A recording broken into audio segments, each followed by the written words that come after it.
ओम शांति। आज बाबा के 4 जुलाई 2021 के अव्यक्त मधुर महावाक्य हैं, जिनकी रिवाइज डेट है 30 जनवरी 1988। आज बाबा ने हिम्मत का दूसरा कदम सुनाया, सहनशीलता। पहला कदम हम सब ने सुना, समर्पणता। आज बाबा सहनशीलता के विषय में बता रहे हैं। ब्रह्मा बाबा की जीवन कहानी। निराकार शिव बाबा ने, अलमाइटी बाबा ने अपनी प्रथम रचना को देखा। ब्रह्मा को सबसे पहले, ब्रह्मा और ब्राह्मण ये आदि रचना है।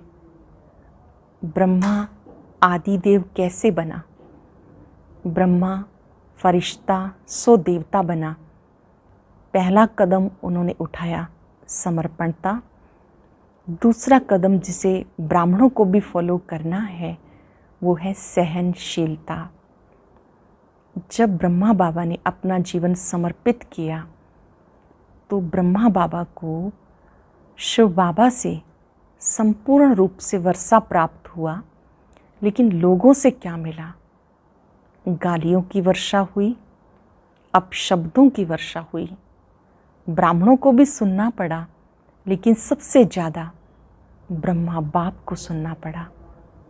लौकिक जीवन में कभी एक अपशब्द भी नहीं सुना, और अलौकिक जीवन में अपशब्द सुनने में भी नंबर 1 रहे। बच्चों पर अत्याचार हुआ, समझो डायरेक्ट बाप पे भी अत्याचार हुआ। इतना सब कुछ होते हुए भी कभी संकल्प मात्र भी मुरझाए नहीं। कोई प्रशंसा करे और मुस्कुराए, उसको सहनशीलता नहीं कहते। भले ही किसी ने गलत शब्द बोले, अपमान किया, दुश्मन बनकर सामने आए, क्रोधित होकर अपशब्द बोले, लेकिन ब्रह्मा बाप कभी संकल्पों में भी मुरझाए नहीं। इसको कहते हैं सहनशील आत्मा।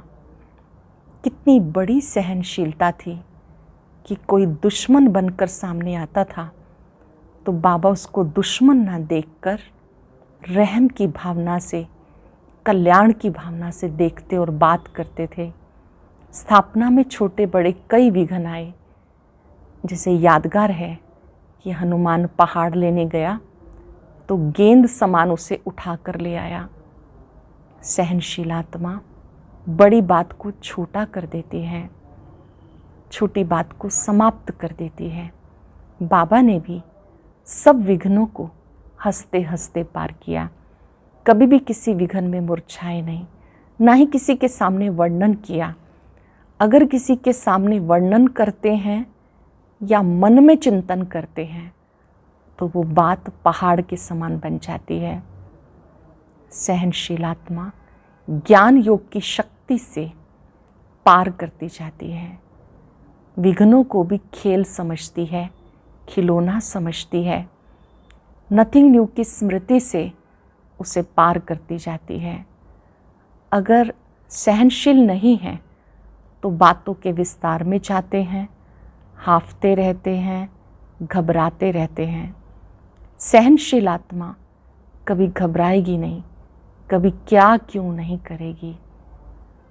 सहनशील आत्मा सदा मौज का अनुभव करती है। ब्रह्मा बाप सदा अचल, अडोल, अखंड स्थिति में रहे, सदा मौज की स्थिति में रहे। 14 वर्ष की बच्ची में बच्चों को सब कुछ करना सिखाया। माली भी बनाया, मैकेनिक भी बनाया, मोची भी बनाया। हर कार्य हाथ से करना सिखाया। ब्राह्मण जीवन अर्थात मौजों की जीवन।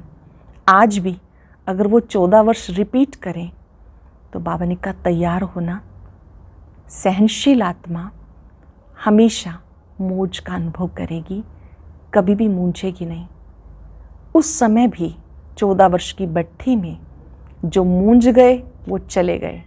जिन्होंने मौज का अनुभव किया आज भी वो अनेकों को मौजों का अनुभव करा रहे हैं। भले ही स्थूल सेवा हो या स्टेज की सेवा हो, स्थिति सदा मौज की हो। आज कोई कंफ्यूज हो जाते हैं, क्या मैं ब्रह्मा कुमारी इसीलिए बनी, क्या मैंने संन्यास इसलिए किया। ब्रह्मा बाप ने सहनशील बन हर परिस्थिति को पार किया। हमें भी ब्रह्मा बाप समान सदा मौज का जीवन जीना है। अगर मौज का अनुभव करेंगे तो बड़े से बड़ी परिस्थिति को भी पार कर लेंगे। ब्रह्मा बाप के सामने अनेक विघ्न आए, अनेक अत्याचार पापाचार का पेपर भी हुआ, अपशब्दों की बौछार भी हुई, अनेक छोटे मोटे विघ्न भी आए और कोई ब्राह्मण आत्माएं भी असंतुष्ट हो जाती थी। उन असंतुष्ट आत्माओं को भी संतुष्टता का पाठ पढ़ाया, कल्याण की दृष्टि से देखा, सदा रहमदिल बन उनके प्रति भी शुभ भावना शुभकामना रखी। वही जो सामना करने वाले थे फिर वो बाबा से क्षमा लेते और कहते थे बाबा तो बाबा ही है। जैसे ब्रह्मा बाप ने सामना करने की शक्ति को धारण कर सबको शुभ भावना शुभकामना से साइलेंस के द्वारा सहनशीलता का पाठ पढ़ाया, हम बच्चों को भी मौजों का अनुभव करते सहनशील बनना है, ब्रह्मा बाप को फॉलो करना है। कुमारों से वार्तालाप करते बाबा ने कहा, कुमार अर्थात शक्तिशाली कुमार, जो चाहे सो कर सकते हैं। सर्वशक्तिवान बाप साथ है तो कोई भी कार्य मुश्किल नहीं। माताओं को बाबा ने पक्का कराया, दिल से कहो मेरा बाबा। जहाँ बाबा साथ है वहाँ माया नहीं आ सकती। आप शिव शक्ति कंबाइंड स्वरूप की स्मृति में रहो। घर बैठे बाबा मिल गया और क्या चाहिए। कोई भी समस्या का कारण कनेक्शन लूज होना है, अपने कनेक्शन को ठीक रखना है। मैं बाबा का, बाबा मेरा, इस स्मृति से हर समस्या का समाधान हो जाएगा। बीजरूप अवस्था में रहेंगे तो पुराने संस्कारों का परिवर्तन होता रहेगा। आज पूरा दिन हम अपने आप को ब्रह्मा बाप समान सहनशील बनाएंगे। आप सुनते हैं मुरली विस्तार से। आज की अव्यक्त मुरली का सार है, हिम्मत का दूसरा कदम सहनशीलता। ब्रह्मा बाबा की जीवन कहानी। आज ऑलमाइटी अथॉरिटी बाप अपनी पहली श्रेष्ठ रचना को देख रहे हैं। ऑलमाइटी अथॉरिटी बाप अपनी पहली श्रेष्ठ रचना है ब्राह्मण। पहली रचना ब्राह्मणों की है। उसकी पहली रचना में भी पहला नंबर ब्रह्मा को ही कहेंगे। पहली रचना का पहला नंबर होने के कारण ब्रह्मा को आदि देव कहा जाता है। इसी नाम से इस आबू पर्वत पर यादगार भी आदि देव नाम से ही है। आदि देव अर्थात आदि रचता भी कहा जाता और साथ साथ आदि देव अर्थात नई सृष्टि के आदि का पहला नंबर देव है। पहली देव आत्मा श्री कृष्ण के रूप में ब्रह्मा ही बनते हैं, इसलिए नई सृष्टि के आदि का आदि देव कहा जाता है। संगम युग में भी आदि रचना का पहला नंबर अर्थात आदि देव कहो और ब्राह्मण आत्माओं की रचता ब्रह्मा कहो तो संगम पर और सृष्टि के आदि पर दोनों समय के आदि हैं। संगम पर और सृष्टि के आदि पर दोनों समय के आदि हैं, इसलिए आदि देव कहा जाता है। ब्रह्मा ही आदि कर्मातीत फरिश्ता बनता है। ब्रह्मा सो फरिश्ता, फरिश्ता सो देवता। सबसे नंबर 1। ऐसा नंबर 1 क्यों बने? किस विधि से नंबर 1 सिद्धि को प्राप्त किया? आप सभी ब्राह्मण आत्माओं को ब्रह्मा को ही फॉलो करना है। क्या फॉलो करना है? इसका पहला कदम समर्पणता, ये तो पहले सुनाया है। पहले हम सब ने समर्पणता पे पूरी बाबा की महावाक्य सुने। बाबा तन मन धन संबंध हर एक तरह से समर्पित हुए। पहले कदम में सब रूप से समर्पण बन के दिखाया। दूसरा कदम सहनशीलता। जब समर्पण हुए तो बाप से सर्वश्रेष्ठ वर्षा तो मिला, लेकिन दुनिया वालों से क्या मिला? जब समर्पण हुए बाबा से सर्वश्रेष्ठ वर्षा तो मिला, लेकिन दुनिया वालों से क्या मिला? सबसे ज़्यादा गालियों की वर्षा किस पर हुई? चाहे आप आत्माओं को भी गालियाँ मिली या अत्याचार हुए, लेकिन ज़्यादा क्रोध व गुस्सा ब्रह्मा को ही मिलता रहा। लौकिक जीवन में भी कभी एक शब्द भी नहीं सुना, लेकिन ब्रह्मा बना तो अपशब्द सुनने में भी नंबर 1 रहा। सबसे ज़्यादा सर्व के स्नेही जीवन व्यतीत की, लेकिन जितना ही लौकिक जीवन में सर्व के स्नेही रहे, उतना अलौकिक जीवन में सर्व के दुश्मन रूप बने। शिव बाबा ब्रह्मा बाबा की सहनशीलता बता रहे हैं कि कैसे वो पहले सबके स्नेही थे लौकिक जीवन में। जब शिव बाबा ने उनके तन का आधार लिया तो सब विरोधी बन गए। सबसे ज़्यादा सर्व के स्नेही जीवन व्यतीत की, लेकिन जितना ही लौकिक जीवन में सर्व के स्नेही रहे, उतना अलौकिक जीवन में सर्व के दुश्मन रूप बने।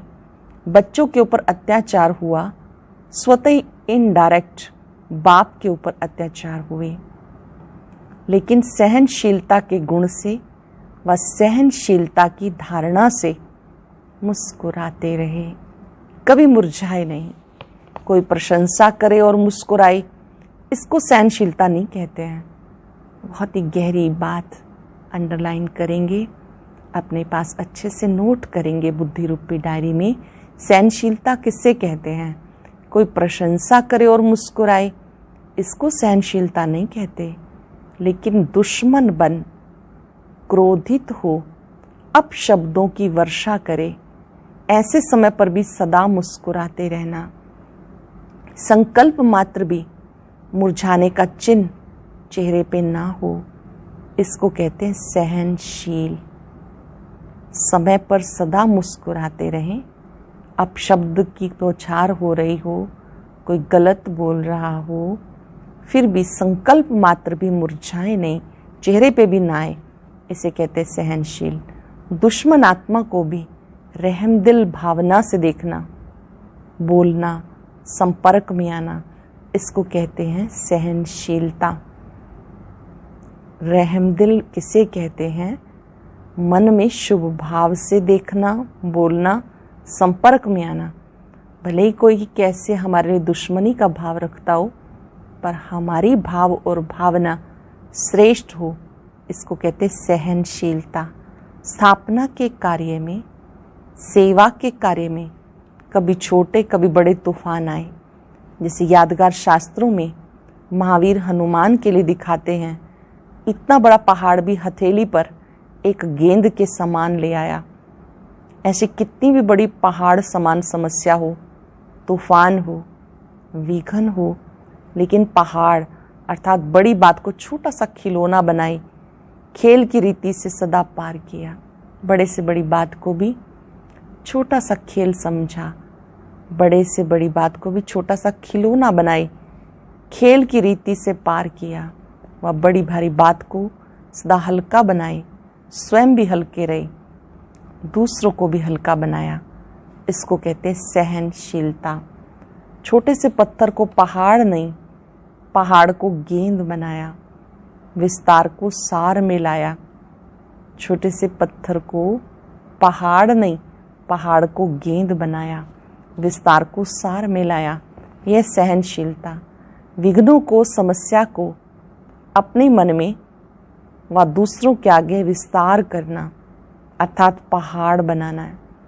विघ्नों को, समस्या को अपने मन में व दूसरों के आगे विस्तार करते रहना, अर्थात पहाड़ बनाना है। लेकिन विस्तार में ना जाए, नथिंग न्यू के फुल स्टॉप से बिंदी लगाए, बिंदी बन आगे बढ़े, इसको कहते विस्तार को सार में लाना। विघ्नों का विस्तार न करके बल्कि नथिंग न्यू की स्मृति से फुल स्टॉप लगाए, बिंदी बन आगे बढ़े, इसको कहते विस्तार को सार में लाना। सहनशील श्रेष्ठ आत्मा सदा ज्ञान योग के सार में स्थित हो, ऐसे विस्तार को, समस्या को, विघ्नों को भी सार में ले आती है। सहनशील श्रेष्ठ आत्मा ज्ञान योग के सार में स्थित होकर ऐसे विस्तार को, समस्या को, विघ्नों को भी सार में ले आती है। जैसे ब्रह्मा बाप ने किया। जैसे लंबा रास्ता पार करने में समय शक्तियाँ समाप्त हो जाती हैं और ज़्यादा यूज़ होती हैं, ऐसे विस्तार है लंबा रास्ता पार करना, सार है शॉर्टकट रास्ता पार करना। पार दोनों ही करते हैं, लेकिन शॉर्टकट करने वाले समय और शक्तियों की बचत होने के कारण निराश नहीं होते हैं, दिल शिकस्त नहीं होते हैं, सदा मौज में मुस्कुराते पार करते हैं। इसको कहते हैं सहनशीलता। दूसरा कदम सहनशीलता, ये ब्रह्मा बाप ने चल के दिखाया। सदा अटल अचल सहज स्वरूप में मौज से रहे, मेहनत से नहीं। इसका अनुभव 14 वर्ष तपस्या करने वाले बच्चों ने किया। 14 वर्ष महसूस हुए या कुछ घड़ियां लगी, मौज से रहे या मेहनत लगी। वैसे स्थूल मेहनत का पेपर भी खूब लिया। कहाँ नाज से पलने वाले, कहाँ गोबर के गोले भी बनवाए, मैकेनिक भी बनाया, चप्पल भी सिलवाई, मोची भी बनाया ना, माली भी बनाया। लेकिन मेहनत लगी या मौज लगी? साकार बाबा ने हर कर्म हाथ से करना सिखाया कि बच्चों को सब कुछ आना चाहिए। जब बाबा ने नाच पे पलने वाले बच्चों से भी सब कुछ कराया, गोबर के गोले भी बनवाए, मैकेनिक भी बना दिया उनको, चप्पल भी सिलवाई, मोचे भी बनाया, माली भी बनाया, तो बाबा पूछ रहे हैं कि इन सब कार्यों में मेहनत लगी या मौज? सब कुछ पार किया, सदा मौज की जीवन का अनुभव किया। सब कुछ पार किया, मौज की जीवन का अनुभव रहा। सब कुछ पार किया, लेकिन मौज की जीवन का अनुभव रहा। जो मूंझे वो भाग गए, जो मौज में रहे वो अनेकों को मौज की जीवन का अनुभव करा रहे हैं। अभी भी अगर वही 14 वर्ष रिपीट करें तो पसंद है ना? अभी तो सेंटर पर अगर थोड़ा सा स्थूल काम भी करना पड़ता है तो सोचते हैं इसीलिए संन्यास किया। क्या हम इस काम के लिए हैं? मौज से जीवन जीना, इसको ही ब्राह्मण जीवन कहते हैं। मौज से जीवन जीना, ब्राह्मण जीवन, मौज से जीना, इसको ही ब्राह्मण जीवन कहते हैं। चाहे स्थूल साधारण काम हो, चाहे हजारों की सभा के बीच स्टेज पर स्पीच करनी हो, दोनों मौज से करें। डबल अंडरलाइन कर लेंगे। चाहे स्थूल साधारण कार्य करना हो, चाहे हजारों के बीच में स्पीच करनी हो, दोनों कार्य मौज से करें। इसको कहा जाता है मौज की जीवन जीना। मुझे नहीं, हमने तो समझा नहीं था कि हम सरेंडर होंगे, अर्थात ये सब करना होगा। मैं तो टीचर बनकर आई हूँ, स्थूल काम करने के लिए थोड़ा ही संन्यास किया है। क्या यही ब्रह्मा कुमारी जीवन होती है? इसको कहते हैं मूंझने वाली जीवन। अगर ये विचार चलते हैं कि क्या हम इस कार्य के लिए आए हैं, तो ये है मूंझने वाली जीवन। ब्रह्मा कुमारी बनना अर्थात दिल की मौज में रहना।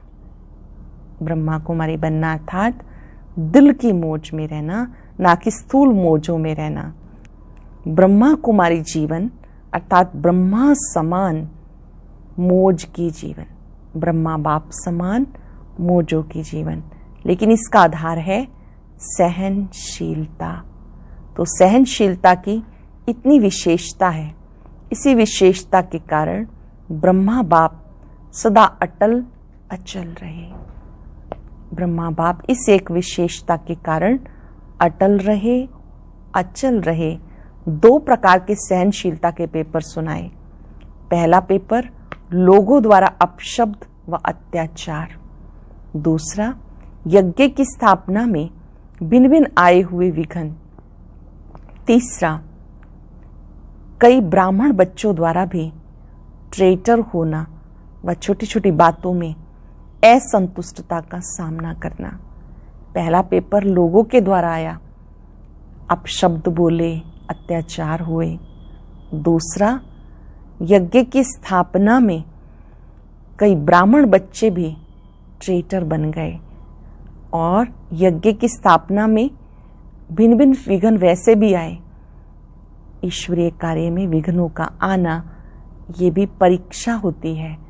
तो बाबा ने कहा शुरू में बाहर से भी आए, बच्चों के द्वारा भी आए, यज्ञ स्थापना के भिन्न भिन्न विघ्न भी पड़े, लेकिन इसमें भी सदा असंतुष्ट को संतुष्ट करने की भावना से, परवश समझ, सदा कल्याण की भावना से, सहनशीलता की साइलेंस पावर से हर एक को आगे बढ़ाया। ऐसे में भी बाबा ने बच्चों को सहनशीलता की साइलेंस पावर से हर एक को आगे बढ़ाया। सामना करने वालों को भी मधुरता और शुभ भावना, शुभ कामना से सहनशीलता का पाठ पढ़ाया। सामना करने वालों को भी मधुरता, शुभ भावना, शुभ कामना से सहनशीलता का पाठ पढ़ाया। तो आज सामना करता, कल क्षमा मांगता। उनके मुख से यही बोल निकलते, बाबा तो बाबा हैं। भले ही कोई पहले विरोधियों के साथ शामिल हो जाते, बाद में परिवर्तन हो जाते, तो उनके मुख से निकलता था, बाबा तो बाबा ही हैं। इसे कहा जाता सहनशीलता द्वारा फेल को भी पास बनाए, विघ्न को पास करना। तो दूसरा कदम सुना, किस लिए? कदम पर कदम रखो। कदम बाबा ने किस लिए सुनाया? कि कदम पे कदम रखो। इसको कहते फॉलो फादर, अर्थात बाप समान बनना। बनना है या सिर्फ दूर से देखना है? बहादुर होना, महावीर अर्थात बाप समान बनना। समझा? महावीर बनना अर्थात बाप समान बनना। अच्छा, देश विदेश के सर्व बाप समान सदा बुद्धि से समर्पित आत्माओं को सदा हर परिस्थिति में हर व्यक्ति से सहनशील बनकर हर बड़ी बात को छोटा कर सहज पार करने वाले, सदा विस्तार को सार में लाने वाले, सदा ब्राह्मण जीवन, मोजों के जीवन जीने वाले, ऐसे बाप समान बनने वाले महावीर श्रेष्ठ आत्माओं को बाप दादा का समान भव के स्नेह संपन्न याद प्यार और नमस्ते। रूहानी बच्चों की रूहानी बाप दादा को नमस्ते, गुड मॉर्निंग। शुक्रिया बाबा, शुक्रिया। सहनशीलता का सुंदर पाठ पढ़ाने के लिए, सुंदर परिभाषा देने के लिए, सुंदर विश्लेषण देने के लिए शुक्रिया।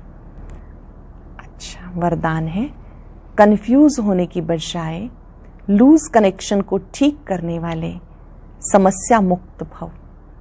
कंफ्यूज होने की बजाय लूज कनेक्शन को ठीक करने वाले समस्या मुक्त भव।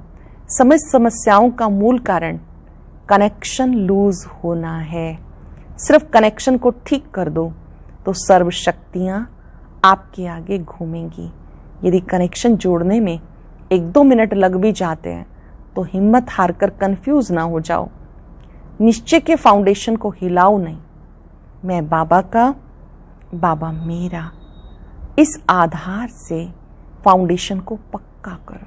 मैं बाबा का, बाबा मेरा, इस आधार से फाउंडेशन को पक्का करो तो समस्या मुक्त बन जाएंगे। स्लोगन है, बीज रूप अवस्था में स्थित रहना यही पुराने संस्कारों को परिवर्तन करने की विधि है। बीज रूप अवस्था में स्थित रहना ये पुराने संस्कारों को परिवर्तन करने की विधि है। आज हम ब्रह्मा बाप समान स्वयं में सहनशीलता का गुण अच्छे से धारण करेंगे। ओम शांति।